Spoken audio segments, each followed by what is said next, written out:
Hi అండి, welcome to miss అమ్మ world. ఈరోజు మీరు వినబోతున్న కథ పరోపకారి. నారాయణవరం గ్రామంలో ఉండే రమణయ్య చాలా పరోపకార బుద్ధి గలవాడు. ఒకసారి పెద్ద గాలివాన తాకిడికి గ్రామంలో చాలామంది గుడిసెలు పడిపోతే అతను ఇంటింటికి తిరిగి చందాలు పోగు చేసి నష్టపోయిన వాళ్ళందరికీ కొత్త గుడిసెలు కట్టించాడు. ఇందుకు దాదాపు గ్రామంలో కలిగిన వాళ్ళంతా సహాయపడ్డారు. కానీ ధనగుప్తుడు అనే షావుకారు మాత్రం రమణయ్యకు ఒక్క పైసా కూడా చందా ఇవ్వలేదు. రమణయ్య తనకు ఘనంగా చందాలిచ్చిన వాళ్ల పేర్లు చెప్పబోతే ధనగుప్తుడు అడ్డు తగిలి, అనవసరంగా కంఠశోష పడకు, గుడిసెలు పోయిన వాళ్ళెవ్వరూ వచ్చి డబ్బు కోసం దేవరించలేదు. ఎందుకో తెలుసా? అడుక్కోవడం ఎవరికి ఇష్టం ఉండదు. అడుక్కొనే బుద్ధి ఉన్నవాళ్లే నీలాగా చందాలంటూ ఎగబడతారు. ఇందులో ఎంతో కొంత మిగుల్చుకోవాలని నువ్వు ఆశపడుతున్న సంగతి నాకు తెలుసు.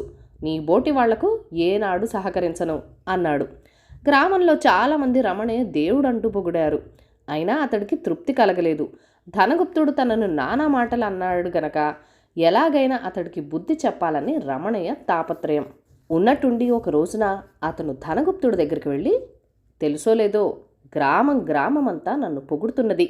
ఉన్నవాళ్లలో నువ్వు తప్ప అందరూ చందాలిచ్చారు. చందా ఇచ్చి ఉంటే నీకు తృప్తిగా ఉండేది కదా అన్నాడు. ధనగుప్తుడు కోపంగా, నా దగ్గర ఎందరో అప్పులు తీసుకొని రోజు నన్ను పొగిడి వెళ్తుంటారు. డబ్బున్నంత కాలం నేను ఇతరుల మొప్పు కోసం ఏవేవో చేయనవసరం లేదు. ఊరు పేరు లేని నీ వంటి చవటలే పరోపకారం అంటూ బయలుదేరతారు. ఇతరులు ఇచ్చిన డబ్బుతో పరోపకారం చేసి పొగడ్తలు అందుకుంటారు అని అవమానించి పంపించేశాడు. రమణయ్యకు విపరీతంగా కోపం వచ్చింది. ఇది జరిగింది విని అతడి తండ్రి ధనగుప్తుడు నోరు మంచిది కాదు. అలాంటి వాడికి దూరంగా ఉండటం ఉత్తమం. నువ్వు 10 మందికి సాయపడాలనుకుంటే సాయపడు, కానీ ఆ ధనగుప్తుడి గురించి పట్టించుకోకు అని సలహా ఇచ్చాడు. తండ్రి సలహా రమణయ్యకు నచ్చలేదు. అతని స్నేహితులకు జరిగింది చెప్పుకున్నాడు. వాళ్ళు రమణయ్యను ఓదారుస్తూ, ఆ ధనగుప్తుడు అన్నంత మాత్రాన నువ్వు చవటమైపోతావా? అలాంటి పట్టించుకోకు అన్నారు. ఆశ్చర్యం ఏంటంటే రమణయ్య వల్ల ఉపకారం పొందిన వాళ్ళు కూడా మీరు దేవుడు లాంటి వారు కాబట్టి అందరి చేత మాటలు పడి మాకు ఇల్లు కట్టించారు అని అతన్ని మెచ్చుకున్నారే తప్ప ధనగుప్తుడి ప్రవర్తనను ఎవరూ ఖండించలేదు. ఈ గొడవ విన్న ఊరి పెద్దలు రమణయ్యను రచ్చబండ వద్దకు పిలిచి, ఒరే, ధనగుప్తుడిది దుందుడుకు ధోరణి. అయిన దానికి కాందానికి మాట జారుతూ ఉంటాడు. నువ్వు బాధపడకు. అతన్ని మందలించాలని మాకు ఉన్నది, కానీ అందువల్ల ప్రయోజనం ఉండదు. మమ్మల్ని పురుగుల కింద తీసి పారుస్తాడు అన్నారు ఊరడిస్తూ. ఇంత జరిగాక రమణయ్య ధనగుప్తుడి గురించి కొంత లోతుగా ఆలోచించాడు. ధనగుప్తుడికి బాగా డబ్బున్నది. గ్రామంలో అందరికీ అతడితో ఇంతో అంతో అవసరం ఉన్నది. అందువల్లనే ధనగుప్తుడిని తప్పు పట్టడానికి అందరూ భయపడుతున్నారు.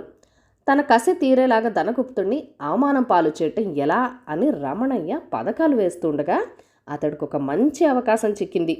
దూర ప్రాంతం నుంచి మల్లుడొకడు రమణయ్య ఇంటికి వచ్చి, మల్ల విద్యలో నాకు ఎన్నో మెలకువలు తెలుసు, అవన్నీ ప్రదర్శించి మీ గ్రామస్తులకు వినోదం కలిగిస్తాను. అందరూ కలిసి నాకు 100 వరహాలిస్తే తృప్తి పడతాను అన్నాడు. రమణయ్యకు ధనగుప్తుడి మీద పగ తీర్చుకునేందుకు ఇదే మంచి అదను అనిపించి, ఇటువంటి పనులు నా వల్ల కావు. గ్రామంలో ధనగుప్తుడు అని ఆయన ఉన్నాడు. ఆయనకు మల్ల విద్యలంటే భలే సరదా. వెళ్ళి అడిగావంటే తప్పక సహాయం చేస్తాడు అన్నాడు. మల్లుడు ధనగుప్తుడి ఇంటికి వెళ్ళి తన ప్రతిభను గురించి చెప్పుకొని, తమకు మల్ల విద్యలంటే చాలా ఇష్టమని విన్నాను. నా వినోద ప్రదర్శనకు తగిన ఏర్పాట్లు చేయించి బహుమతిగా 100 వరహాలు ఇప్పించండి అన్నాడు. ధనగుప్తుడికి మల్లుడు మాటలు వింటగానే చాలా కోపం వచ్చింది. ఆయన మల్లుడికేసి చీడపురుగు చూసినట్టు చూస్తూ, ఒళ్ళు పెంచుకొని తిండి కోసం ఇతరుల మీద ఆధారపడే వాళ్ళంటే నాకు అసహ్యం. మల్లు విద్యలంటే నాకు పరమ రోత. వచ్చిన దారిని వెళ్ళు అని మల్లుడిని అవమానించాడు. మల్లుడు పళ్ళు కొరుకుతూ రమణయ్య దగ్గరికి తిరిగి వచ్చి, నువ్వు నాకు అబద్ధం ఎందుకు చెప్పావు? ఆ ధనగుప్తుడికి మల్లు విద్యలంటే రోతట. నన్ను నానా మాటలు అన్నాడు. నీ వల్ల బతుకులో మొదటిసారిగా మాట పడవలసి వచ్చింది అన్నాడు. అలాగా? ఆ ధనగుప్తుడు కూడని మాటలు అంటుంటే పడి ఊరుకున్నావా? నీవు మల్లుడివి కాదా? నీ విద్య చూపించలేవా అన్నాడు రమణయ్య మల్లుడిని రెచ్చగొడుతూ. అవును, నా విద్య చూపిస్తాను అంటూ మల్లుడు రమణయ్యను గట్టిగా 4-5 దెబ్బలు వేశాడు. రమణయ్య బాధతో మూలుగుతూ, ఆ దుష్టుడు నిన్ను తిడితే నన్ను కొడతావెందుకు అని అడిగాడు. నీకు వాడి మీద ఏదో పగ ఉన్నదని నాకు అర్థమైంది. నా చేత వాడిని కొట్టించాలని నువ్వు పథకం వేశావు. నేను మల్లుణ్ణి కానీ నీ నౌకర్ని కాదు. ధనగుప్తుడు నీ కారణంగానే నన్ను తిట్టాడు. అందుకే నేను నిన్ను కొట్టాను అని చెప్పి మల్లుడు వెళ్ళిపోయాడు. ఈ సంగతి తెలిసిన రమణయ్య తండ్రి అతన్ని గట్టిగా మందలిస్తూ, ఆ ధనగుప్తుడు కందిరీగల తుట్టెలాంటివాడు, కోరి కదిలించి బాధ ఎందుకు తెచ్చుకుంటావు? ఇక ఏనాడు అతను జోలికి వెళ్లకు. నిజమైన పరోపకారి తిట్లు దీవెనలు రెంటిని అంతగా పట్టించుకోకూడదు అని చెప్పాడు. ఆ తర్వాత రమణయ్య చందాలకు పోయి ఏనాడు ధనగుప్తుడితో మాట పడలేదు. జ్ఞానోదయం. బ్రహ్మదత్తుడు కాశీరాజ్యాన్ని పరిపాలిస్తూ ఉండగా బోధిసత్వుడు కోసలరాజుగా జన్మించాడు. ఆయనకు సత్యసేనుడు అనొక కుమారుడు ఉండేవాడు. యుక్త వయసు రాగానే రాజు సత్యసేనుడిని యువరాజుగా చేశాడు. యువరాజు భార్య సంబులాదేవి అపురూప సౌందర్యవతి. దురదృష్టవశాత్తు యువరాజుకి భయంకరమైన కుష్టి వ్యాధి వచ్చింది. ఎంతమంది వైద్యులు ఎన్ని చికిత్సలు చేసినా ఆ వ్యాధి లొంగక ఆనాటికి ఎక్కువ కాసాగింది. అటువంటి భయంకరమైన వ్యాధి పెట్టుకుని నలుగురు మధ్య ఉండటానికి నామోషి వేసి యువరాజు తండ్రి అనుమతితో నిర్జన అరణ్యానికి ఉండటానికి బయలుదేరాడు. అప్పుడు సంబులాదేవి కూడా తన భర్త వెంట వనవాసానికి బయలుదేరింది. యువరాజు వద్దని ఎన్ని విధాలా చెప్పినా ఆమె ఏమాత్రం వినలేదు. అరణ్యంలో జల సమృద్ధి ఫల సమృద్ధి ఉన్న చోట యువరాజు ఒక పర్ణశాల నిర్మించుకొని అందులో ఉండసాగాడు. సంబులాదేవి ఉదయమే లేచి ఇంటి పనులన్నీ చేసి భర్తకు పలుదోము పుల్ల నీళ్లు ఇచ్చి అతని ముఖం కడుక్కున్నాక తినటానికి పళ్ళు ఇచ్చి తట్టా గుణపము తీసుకుని అడవిలోకి వెళ్ళేది. పళ్ళు కందమూలాలు తెచ్చేది. కొలం నుంచి నీరు తెచ్చేది. భర్త చేత స్నానం చేయించేది. తర్వాత భర్తకు భోజనం పెట్టి తాను భోజనం చేసేది. ఈ విధంగా ఆమె అహోరాత్రులు భర్తను కనిపెట్టుకుని ఉన్నది. ఒకనాడు ఆమె పళ్ళు కోసమని కొత్త వైపుగా బయలుదేరింది. కొంత దూరం వెళ్లేసరికి ఆమెకు ఒక కొండ కోన కనిపించింది. ఆ కోనలో కోనేరొకటున్నది. దాన్ని చూడగానే ఆమెకు అందులో స్నానం చేయబుద్ధి పుట్టింది. ఆమె అందులో స్నానం చేసి బయటకు వచ్చేసరికి ఆమె శరీరం మేలిమి బంగారు ఛాయతో ప్రకాశించసాగింది. ఈ సంగతి ఆమె గమనించలేదు. కానీ ఆ సమయానికి అటుగా పోతున్న కిరాతకుడొకడు ఆమెను చూసి నిర్ఘాంతపోయి అడిగాడు. వాడు ఆమెను తన గూడెంకి రమ్మని తనను పెళ్లాడమని బతిమలాడాడు.